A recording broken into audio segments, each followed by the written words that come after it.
Bonjour à toutes et à tous et bienvenue dans l'école du futur. Au programme aujourd'hui, elle permet d'identifier un individu grâce à son visage, des photos, des vidéos ou même en temps réel. C'est la reconnaissance faciale qui est notre gros mot du jour et on en parle dans un instant. Mais d'abord, elle a une idée derrière la tech, c'est Ingrid Bianchi qui est avec nous aujourd'hui. Bonjour Ingrid. Bonjour. De quoi est-ce qu'on va parler avec vous ?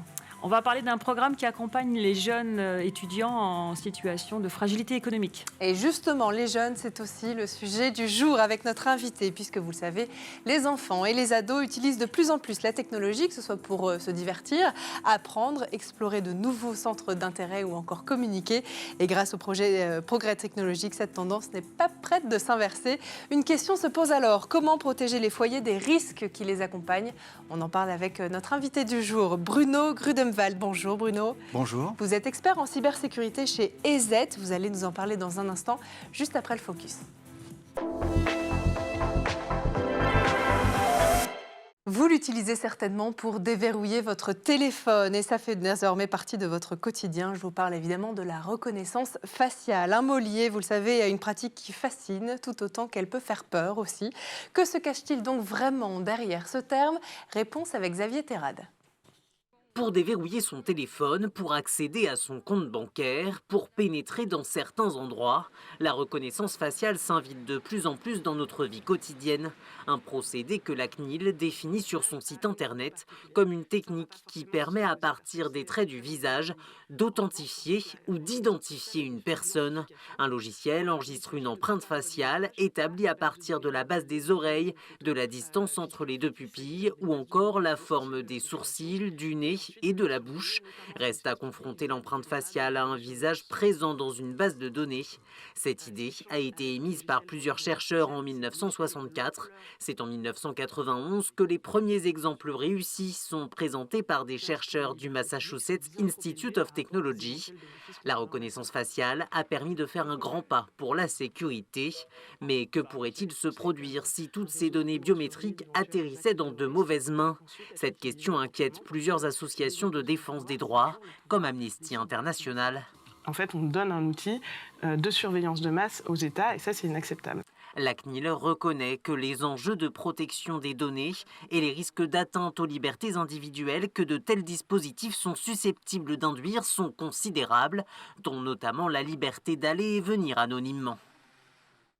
Comment s'assurer que les enfants puissent bénéficier, tout en sécurité évidemment, des avantages que le numérique et le monde digital peut leur apporter, tout en garantissant évidemment leur protection lorsqu'ils utilisent ces nouvelles technologies ?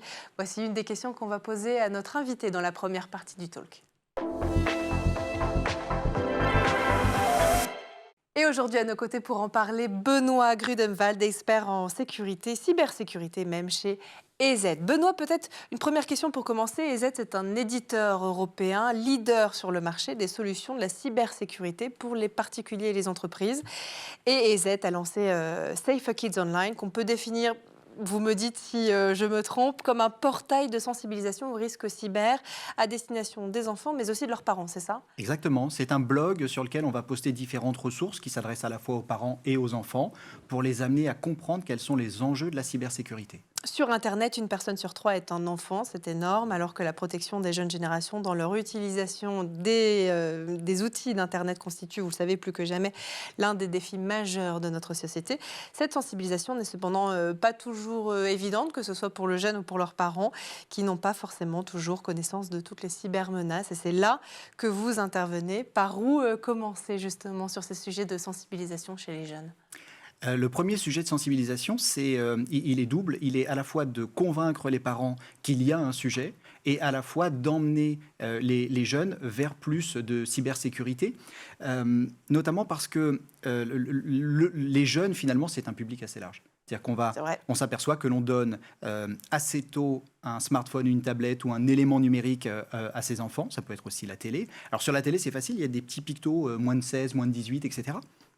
Ce qui n'est pas le cas sur les smartphones, sur les sites internet, dans les jeux où on a aussi parfois des chats qui vont permettre de discuter avec des personnes que l'on ne connaît pas.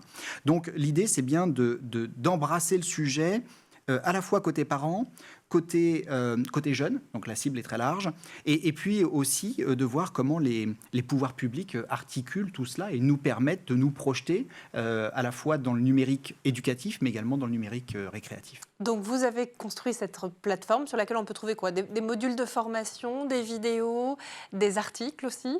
Oui, alors on va retrouver un éventail assez large, à la fois d'experts, mais également d'invités qui vont nous amener à nous poser les bonnes questions quant à notre usage du numérique. Et la première question, c'est souvent pour les parents. Parce que, alors je le vois, moi j'ai une fille de 9 ans, une fille de 14 ans, je suis dans le numérique toute la journée, la cybersécurité, et pourtant, eh bien, je découvre la parentalité numérique C'est un autre comme tout à sujet chacun. encore. C'est vraiment un autre sujet. Et donc, l'idée, c'est bien d'amener les parents à se poser les bonnes questions et à leur donner des outils pour réfléchir. Parce qu'il n'y a pas de solution miracle. C'est-à-dire que ma fille de 9 ans, elle est complètement différente de celle de 14. Elle n'a pas le même accès ni la même envie sur les outils numériques. Donc finalement, on doit s'adapter et on doit surtout nouer, et ça c'est finalement le premier conseil le plus important, c'est nouer un dialogue avec les enfants. Et même si on utilise un outil qu'on appelle le contrôle parental, il est bien souvent, en tout cas c'est comme ça que nous on l'utilise dans notre famille, il est bien souvent l'opportunité de créer le dialogue en disant tu n'as plus de temps sur telle application, c'est une application récréative, voilà pourquoi, et de pouvoir justement mettre des limites et expliquer ces limites. Un autre sujet, vous en avez parlé, c'est la nécessité de poser des définitions sur des mots qui concernent ces jeunes en ligne. Dans vos contenus adressés aux jeunes, quand on regarde votre site internet et votre plateforme, vous parlez notamment de cyber-intimidation et de cyber-harcèlement. Quelles sont leurs différences?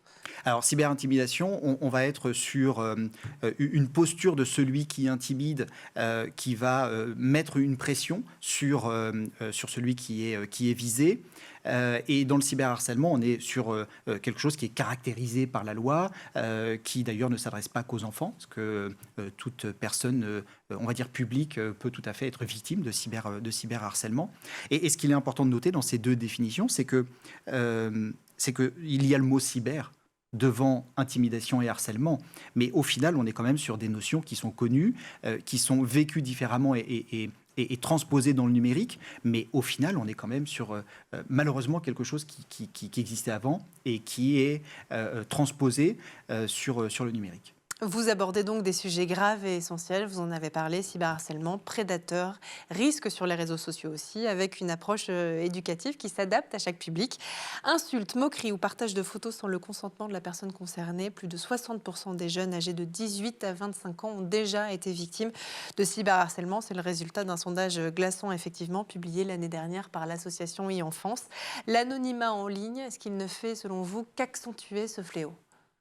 Alors, la réponse est non, parce qu'il n'y a pas vraiment d'anonymat en ligne, dans la mesure où, même si on utilise un VPN, même si on utilise un certain nombre de mécanismes pour essayer de se cacher, il n'y a pas à proprement parler d'anonymat. À partir du moment où on veut retrouver une personne, ce que font très bien les autorités quand il y a des problèmes, eh bien, il est tout à fait possible de remonter, alors après, avec certaines limitations, certaines difficultés, mais je pense que tout à chacun, utilisant les outils numériques de manière traditionnelle, il n'y a pas d'anonymat pour ainsi dire. Pour autant, est-ce qu'il y a des plateformes qui sont plus dangereuses pour nos enfants, ceux qui nous écoutent peut-être, que d'autres? On parle beaucoup de TikTok, des risques pour la cybersécurité aussi.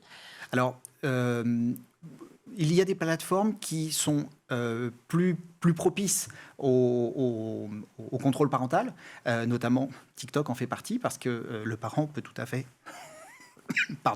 Le parent peut tout à fait installer lui-même TikTok et puis guider son enfant grâce à un contrôle parental. Il en est de même pour Instagram. YouTube, vous avez une version Kid. Donc, je dirais que les grandes plateformes ont quand même compris que leur business, c'est d'attirer des utilisateurs, dont les plus jeunes, et qu'ils mettent en œuvre un certain nombre d'éléments pour accompagner les parents et les rassurer, et faire en sorte que leur public ne quitte pas leur plateforme à cause de cyberharcèlement, par exemple. Ce qui est un objectif qui n'est pas atteint, qui ne sera jamais atteint, mais qui est leur objectif. On voit aussi que e-Enfance, en tant que association référencée avec ces plateformes, permet, alors non pas une modération, mais en tout cas une prise de contact rapide et un support efficace. Et Je dirais que là où le danger est le plus grand, ce sont sur des plateformes qui sont plus petites, émergentes, dans laquelle il n'y a pas de modération. Alors, je n'ai plus le nom en tête, mais il y a une plateforme qui se voulait être un site de rencontre et d'échange entre les adolescents, une sorte une sorte de Facebook, mais pour les adolescents, où il n'y avait pas de contrôle de l'âge, des discussions possibles avec des adultes. Enfin, Dont la presse a d'ailleurs beaucoup parlé il y a quelques semaines, effectivement. Et donc là, il y a un danger qui est plus important que sur des grandes plateformes. Ce qui ne veut pas dire que sur les grandes plateformes, il ne faut pas être vigilant, mais voilà, s'il y a un moment où il vaut mieux se cantonner sur une plateforme, notamment, qui, même si on n'est pas encore dans la vérification concrète de l'âge, demande par exemple qu'on n'ait pas moins de 13 ans avant d'accéder à la plateforme. Effectivement, et la plateforme dont vous parliez, Rencontre Ado, me dit-on en régie. Merci beaucoup. Alors, pour être accompagné au mieux face à ces situations, Benoît, plus de 9 parents sur 10 déclarent souhaiter de l'aide et des informations en premier lieu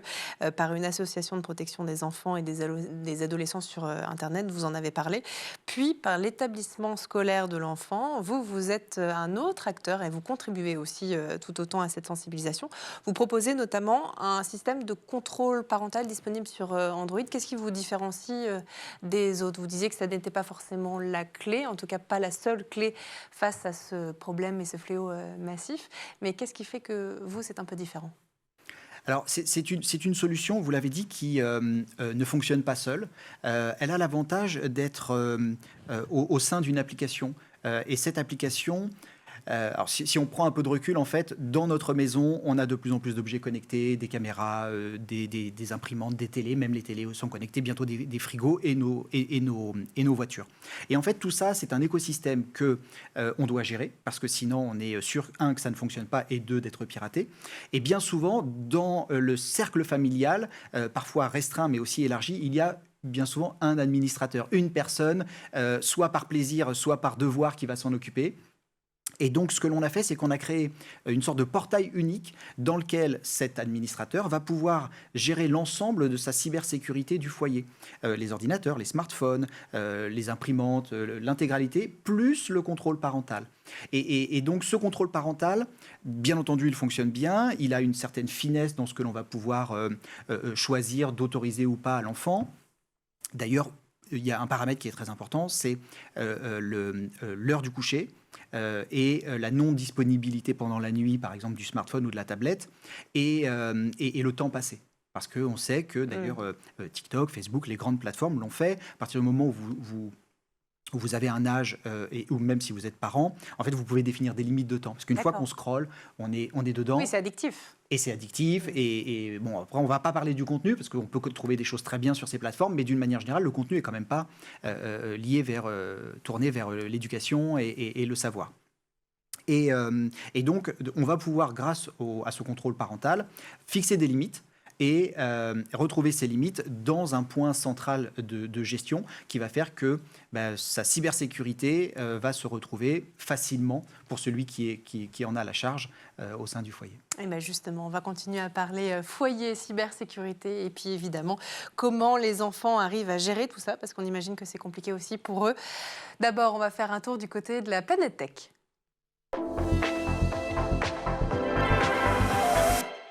Image, vidéo, c'est le Zap et c'est l'œil d'Edouard Degnaud.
T'as vu, c'est avec C'est avec les carters, là. C'est avec ouais.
Et on est de retour toujours sur le plateau de l'École du Futur et en compagnie de notre invité Benoît Grudemwald, expert en cybersécurité chez EZ. Mais Benoît, si vous le voulez bien, juste avant de reprendre nos discussions, on va laisser place à la chronique d'Ingrid Bianchi qui a une idée derrière la tech. Ingrid, vous allez nous présenter aujourd'hui un programme associatif qui intervient auprès des jeunes pour faciliter l'accès aux études supérieures. En quoi consiste ce fameux programme qui s'appelle Propulseo ? Alors, le niveau de diplôme, il faut savoir que c'est déjà le premier déterminant d'insertion professionnelle qui va déterminer par la suite, qui va impacter le futur niveau de vie.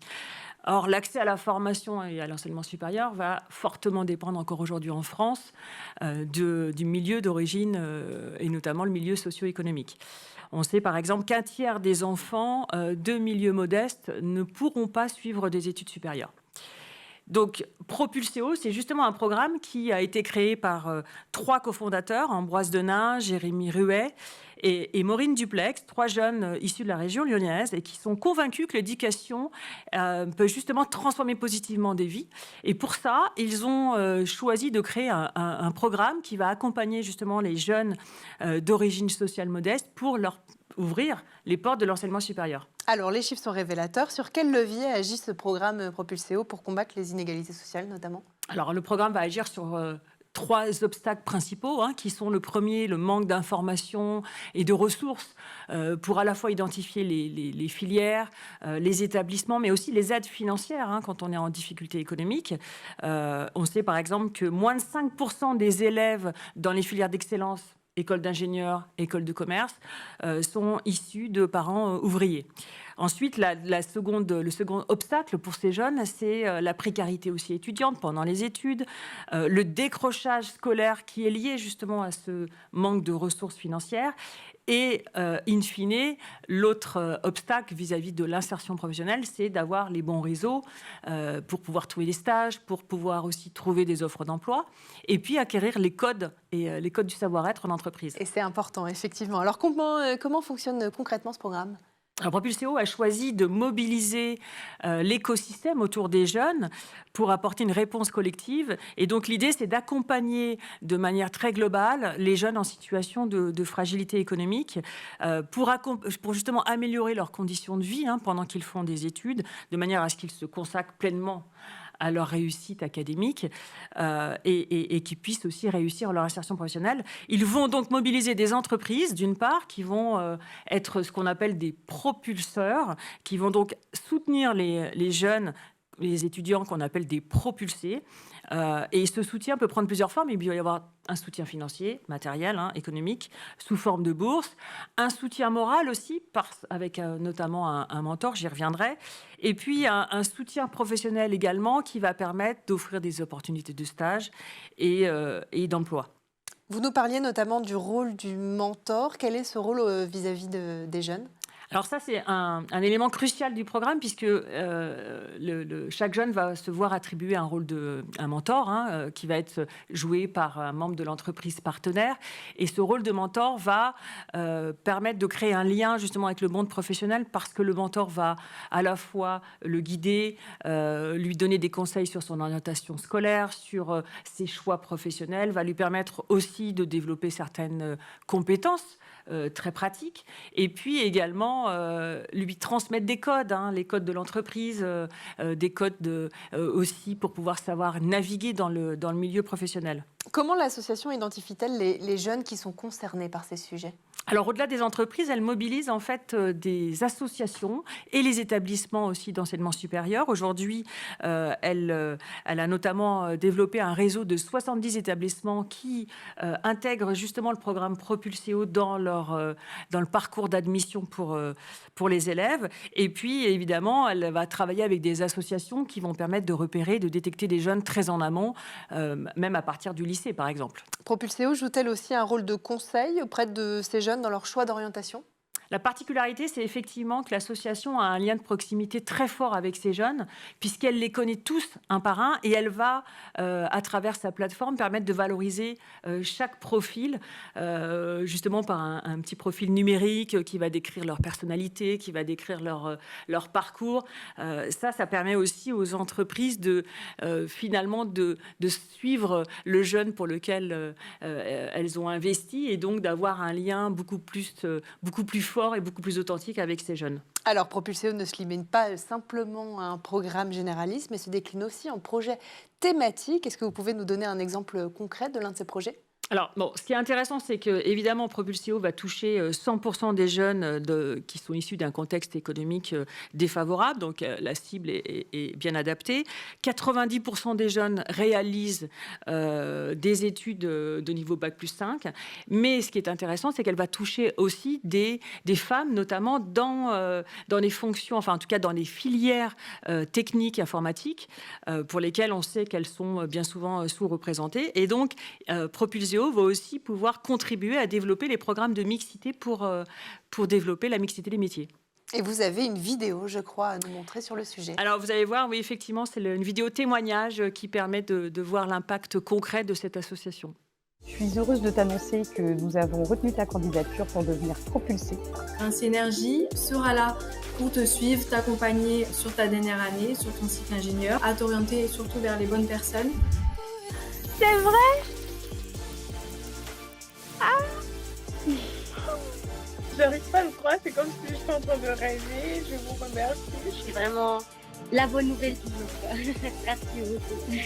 C'est hyper touchant de voir des gens qui croient en moi. Trop bien. Franchement, c'est super. C'est une super bonne nouvelle, franchement, je suis super contente. Groupe Faubourg va t'accompagner. Tu vas avoir d'abord une bourse, tu vas avoir un mentor aussi. Donc voilà, j'entame cette dernière année d'études beaucoup plus sereinement. Un programme qui s'appelle donc Propulseo. Merci beaucoup Ingrid pour cette chronique. Et puis nous, on va lancer la deuxième partie du talk tout de suite avec notre invité. Et on continue de parler enfance, adolescence et cybersécurité avec notre invité Benoît Grudemwald. Vous êtes expert en cybersécurité chez EZ. Effectivement, on en parlait juste avant de préparer l'émission. Vous avez aussi des enfants. Ingrid, ce sujet du contrôle parental dont nous parlait Benoît, il est essentiel. Vous disiez que chez vous, c'était un peu compliqué quand même. Oui, si mes enfants m'écoutent, effectivement, ils savent bien comme c'est compliqué parce que c'est très difficile de limiter en fait l'addiction aux écrans, parce que les enfants ne se rendent pas compte. Et puis, il y a aujourd'hui très peu de capacité de réduire en fait ce temps d'écran, si ce n'est que de retirer le téléphone portable. Vous, c'est ce que vous êtes obligé de faire chez vous à la maison ? Avec l'un d'eux, oui. Ouais. Solution ultime, mais efficace. Et quand on lui retire le smartphone, ça lui permet aussi de lui expliquer pourquoi, d'éviter trop de frustration. Et alors, c'est un peu plus compliqué, mais on peut aussi aller étape par étape dans les différentes applications. Instagram propose une limitation de temps, TikTok aussi. Et ça veut dire que le parent doit se créer un compte sur Insta ou TikTok et ensuite aller mettre les paramètres pour son enfant. Ah, ça veut dire que l'enfant, parce que j'allais vous dire, mais l'enfant, ces paramètres-là, il peut les désactiver. Il peut pas les déjouer. Oui. Non, pas dans les applications, c'est fait pour. D'accord, bon, peut-être une solution, Ingrid.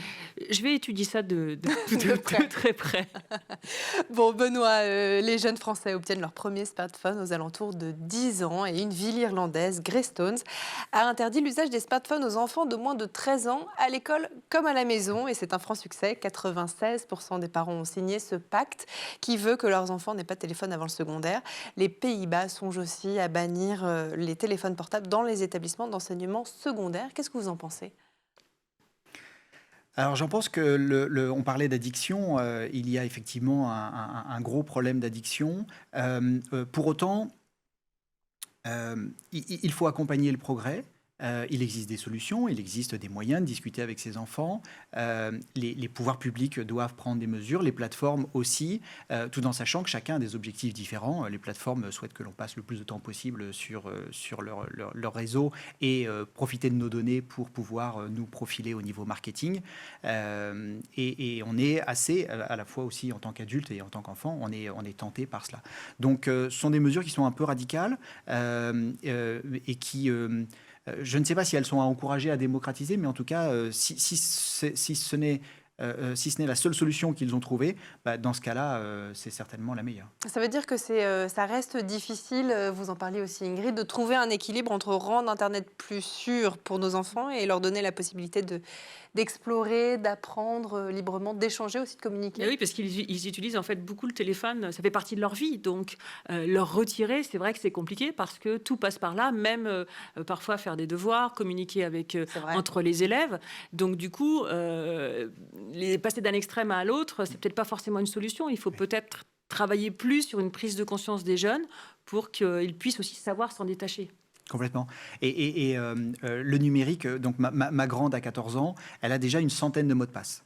Le NT, ça aussi, c'est un vaste sujet. Les jeux vidéo, les comptes de messagerie, pour peu qu'elle ait 2-3 comptes pour accéder au site pour la gym, etc. Enfin, voilà, 14 ans, sans mot de passe, impossible à retenir, il faut des bonnes pratiques. Il n'y a rien de pire que de se faire pirater son mot de passe, que ce soit sur son compte de réseau social ou sur sa messagerie, parce que la messagerie, c'est là où on va recevoir ses mots de passe si on les a perdus, en tout cas le lien pour réinitialiser. Donc celui qui a accès à la messagerie, finalement, il a accès à toute notre vie. Et puis les réseaux sociaux, quand on sait qu'il y a du cyberharcèlement, mais on sait aussi qu'il y a parfois des brouillons dans les réseaux sociaux, des photos ou des vidéos que l'on a mis en brouillon exprès parce qu'on n'a pas envie de les partager ou on ne sait pas si on va les partager. Et si quelqu'un prend le contrôle sur ce compte de réseau social, il a accès à ces brouillons. Donc, il y a vraiment un accompagnement très fort à mener pour que les bonnes pratiques que nous devons, en tant qu'adultes, avoir pour notre hygiène numérique, soient dispensées dès le plus jeune âge, dès l'adoption, finalement, du smartphone. Et pour ça, donc, vous l'avez dit, il y a un certain nombre de plateformes, la nôtre en fait partie.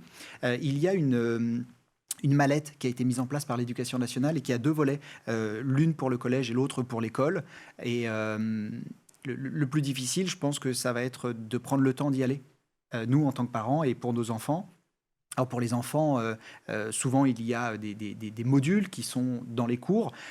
Pour les parents, il faut à un moment se poser et bien souvent le faire avec ses enfants parce que ça permet d'échanger des bonnes idées. Eux en ont aussi. Ils sont bien souvent très bons utilisateurs des nouvelles technologies, mais sans pour autant comprendre ou avoir une notion de ce qu'il y a derrière.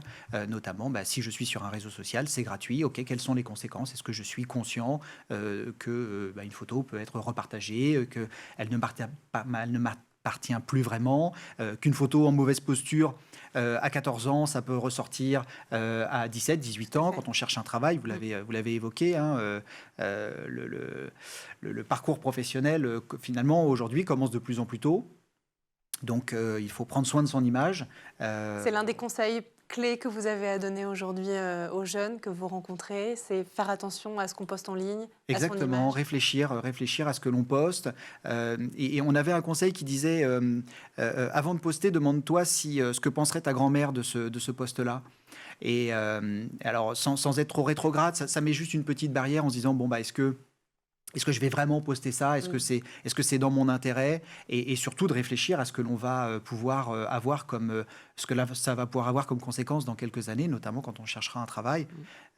Si on se fait taguer, donc identifier sur une photo qui peut être très drôle aujourd'hui, mais catastrophique de conséquences plus tard. Et ça s'applique aux enfants, mais ça s'applique aussi aux parents. On voit de plus en plus de parents qui sont sensibilisés plus ou moins à la sécurité de leurs enfants, notamment ceux qui partagent des photos de leurs enfants en ligne. Ça, vous dites no go, c'est absolument pas possible. Alors, encore une fois, c'est une question de contexte. À partir du moment où vous êtes sur, par exemple, une messagerie privée et que vous l'envoyez à un groupe familial et que les règles sont claires, peut-être qu'on peut commencer par là. Lorsque l'on envoie des photos sur un groupe familial, la règle est de ne pas repartager les éléments. C'est un usage privé. Et puis, à partir du moment où on commence à avoir un réseau social qui, lui, est plutôt public, dans ce cas-là, effectivement, évitons de partager des photos des enfants. Et notamment, le premier sujet était assez éloquent sur la reconnaissance faciale. Il y a des bases qui existent. Nos visages sont dans différentes bases et s'ils n'y sont pas aujourd'hui, ils le seront certainement demain et avec des outils qui seront de plus en plus puissants et pertinents pour nous retrouver, peut-être tout au long de notre vie. On a vu des applications qui nous changent entre aujourd'hui et qui nous vieillissent. Si on faisait l'effet inverse, on verrait que l'intelligence artificielle arrive quand même assez bien à nous retracer. Donc, une photo qui est partagée aujourd'hui sera certainement, si on n'est pas identifié maintenant, elle le sera peut-être de manière automatique par l'intelligence artificielle dans quelques années. Donc, la possibilité pour, encore une fois, des personnes malveillantes de nous suivre. Et au final, Internet est le reflet du monde et il y a autant de personnes malveillantes qu'il y en a dans la vraie vie. Et malheureusement, des entreprises, parfois même peu scrupuleuses, qui vont pouvoir utiliser ces données pour aller au-delà de ce qu'ils ont le droit de faire, pour utiliser et ou rechercher des informations sur nous. Internet est le reflet du monde. On va terminer cette émission sur ce sujet-là avec cette citation. Merci en tout cas à vous, Benoît, d'être venu sur ce plateau nous parler de votre initiative. C'est un sujet important, vous le savez. Ça s'appelle Safer Kids Online. On peut vous trouver donc sur votre site internet. On rappelle peut-être le lien. saferkidsonline.com. Voilà. C'est en français, même si le nom est en anglais, c'est en français. Parfait. Je rappelle aussi le 3018, le numéro unique pour les jeunes victimes de harcèlement et de violence en ligne. Voilà, c'est important d'en parler à vos enfants et d'adopter les bonnes pratiques. Merci en tout cas, Benoît, d'être venu dans l'émission nous parler de tout ça. Merci aussi à vous, Ingrid, d'être venue, notre chroniqueuse du jour. Sujet important aussi. Merci à vous de nous avoir suivis. Et puis nous, on se retrouve dès demain dans l'École du Futur. Bonne journée.